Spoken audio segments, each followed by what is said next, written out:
Hello friends, welcome back to my YouTube channel Plants, Pots and Bonsai. I am Pranav here. এটা Ficus রামফি bonsai. তো এতে দেখতে পাবেন আমি প্রথমে মাথাতে অর্থাৎ ক্যানোপিতে একটু কাজ করব। এটাকে একটু প্রুনিং করে ক্যানোপিটাকে রিফাইন করে নেব। নতুন গ্রোথ হয়েছে অনেকগুলি, তো সেগুলিকে একটু কেটে ছেটে উপরের ক্যানোপিটাকে আমি প্রথমে সাজিয়ে নেব, একটু রিফাইন করে নেব। আর এই বনসাইটি গুঁড়াতে দেখতে পাবেন অনেকগুলি আমি প্লাস্টিকের পাইপ গেঁথে রেখেছি। আমি এতে দেখাবো আমি কিভাবে এর এরিয়াল রুটস বা ঠেসমূল কিভাবে আমি তৈরি করছি এই বনসাইটির। এর উপরের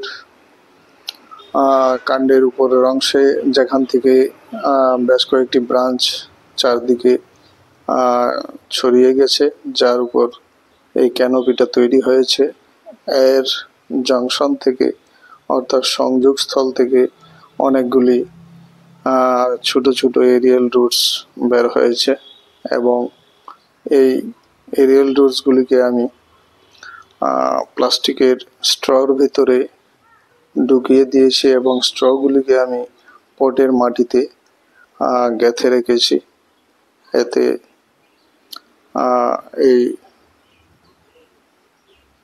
এরিয়াল রুটসগুলি যখন মোটা হবে এবং শক্ত হবে তখন এই প্লাস্টিকের স্ট্রগুলিকে আমি সরিয়ে নেব বা কেটে দেব। তো এতে অনেকগুলি যে এরিয়াল রুটসের এফেক্ট এর গুঁড়াতে আমি তৈরি করার জন্য এই স্ট্রগুলিকে আমি লাগিয়ে দিয়েছি। সরু সরু যে এরিয়াল রুটস রয়েছে সেগুলিকে এর স্ট্রর ভিতরে ঢুকিয়ে আমি রেখে দিয়েছি। তো আমি এর ক্যানোপিটাকে একটু কেটে ছেটে সুন্দর করে নিচ্ছি। প্রচুর নতুন পাতা এবং ছোট ছোট শাখা প্রশাখা বেরিয়েছে। খুব বেশি ঝোপালো থাকলে সূর্যালোক সমানভাবে ভিতরে ঢুকতে পারবে না, তাহলে কিছু কিছু ব্রাঞ্চের বৃদ্ধি ব্যাহত হবে। সূর্যালোক সমানভাবে পৌঁছলে সবগুলি ডাল সমানভাবে গাছের বৃদ্ধি হবে। তাই আমি একটু ছেটে এই পাতাগুলিকে একটু হালকা করে দিচ্ছি যেন সূর্যালোক সহজেই ভিতরে ঢুকতে পারে। সেই জন্য আমি দেখে দেখে এটাকে একটু প্রুনিং করে নিচ্ছি।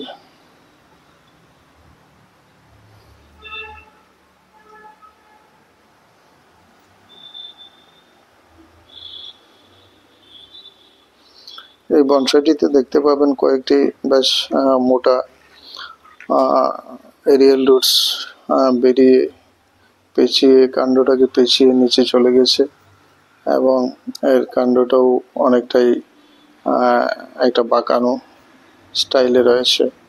তো আমি এর গোড়াতে আরও অনেকগুলি এরিয়াল রুটস তৈরি করতে চাই, তাই আমি এই পদ্ধতিতে এই এরিয়াল রুটসগুলিকে আমি শক্তপোক্ত করে নিচ্ছি, মোটা করে নিচ্ছি।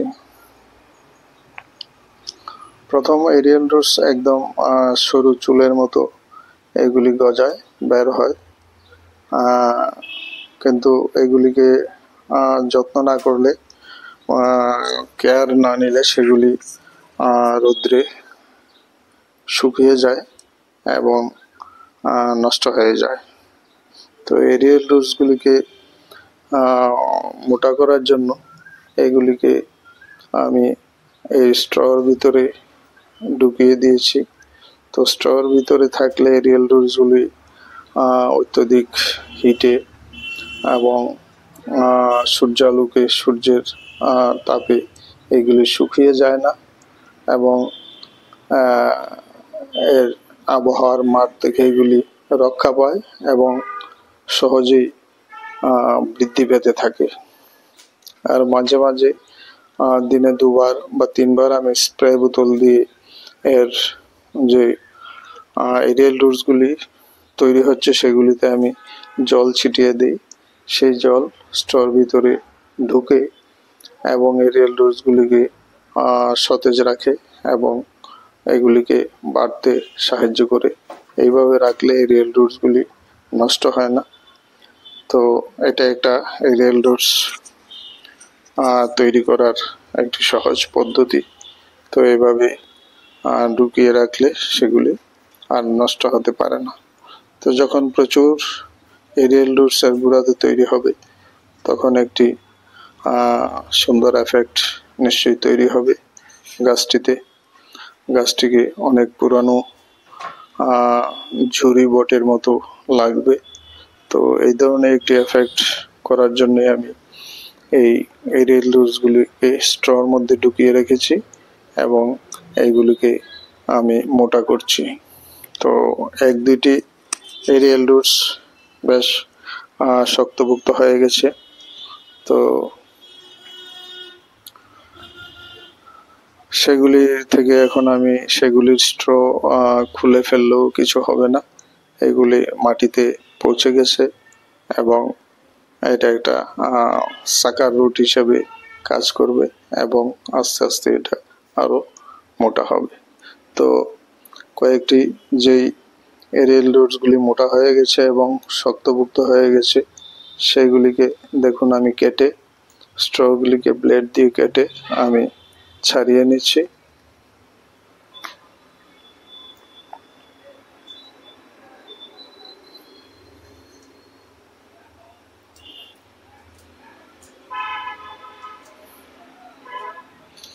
আমি সাবধানে শুধু প্লাস্টিকের স্ট্রকেই ব্লেড দিয়ে কেটে নিচ্ছি যাতে এরিয়াল রুটসের কোনো ক্ষতি না হয়।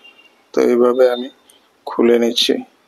আর এটাকে খুলে না নিলেও চলবে। যখন এই এরিয়াল রুট আরো মোটা হয়ে যাবে, আরো শক্তপোক্ত হয়ে যাবে, তখন এই প্লাস্টিকের স্ট্রটি এমনিতে ফেটে যাবে। তো যাই হোক আমি এই স্ট্রটিকে কেটে সরিয়ে নিচ্ছি।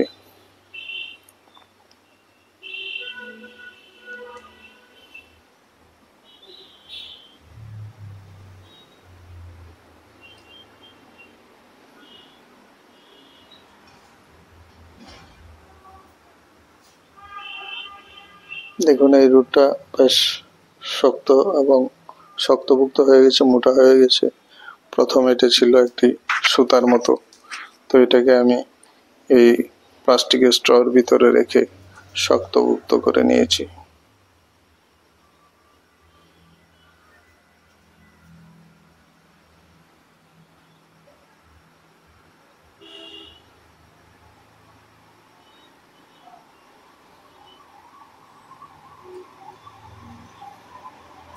তো আমি একটি স্ট্রকে খুলে নিলাম। দেখুন এই যে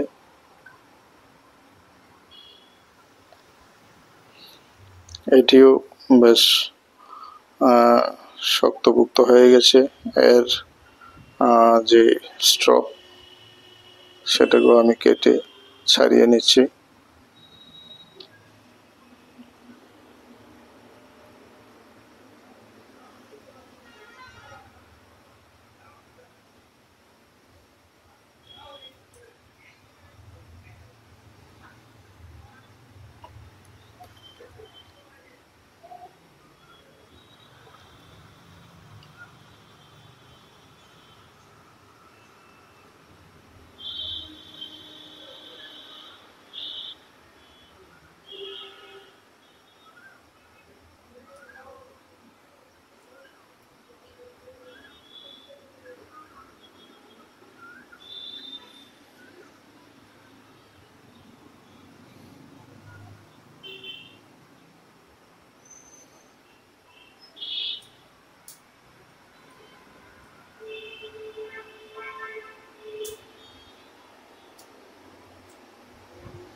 আমি সাবধানে এটাকে কেটে বের করে নিচ্ছি প্লাস্টিকের স্ট্রটি।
তো এইভাবে আমি বের করে নিলাম।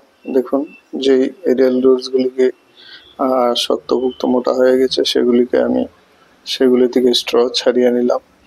তো বাকি এরিয়াল রুটসগুলি এখনো তত মোটা হয়নি, শক্তপোক্ত হয়নি, তাই বাকি যে স্ট্রগুলি এখন থাকবে আমি কয়েক মাস পরে সেগুলিকে সময় মতো আবার কেটে ছাড়িয়ে নেব। তো এইভাবে ফাইকাসের যে এরিয়াল রুটস সেগুলিকে তৈরি করা যায় সহজেই এই পদ্ধতিতে।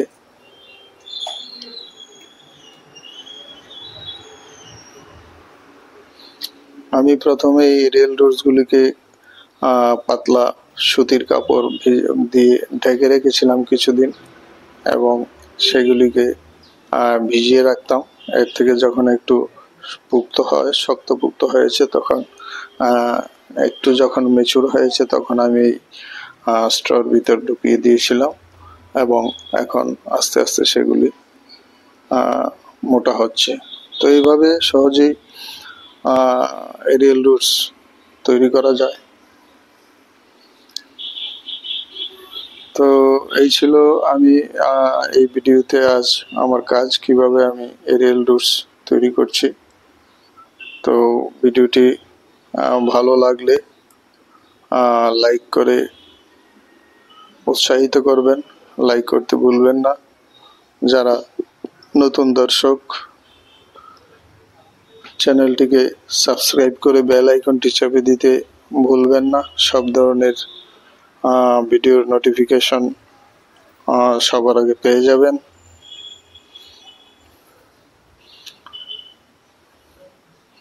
তো এইভাবে রাখলে সহজেই এরিয়াল রুটস তৈরি হয় এবং সেগুলি শুকিয়ে যায় না। তো ভিডিওটি এখানেই শেষ করছি।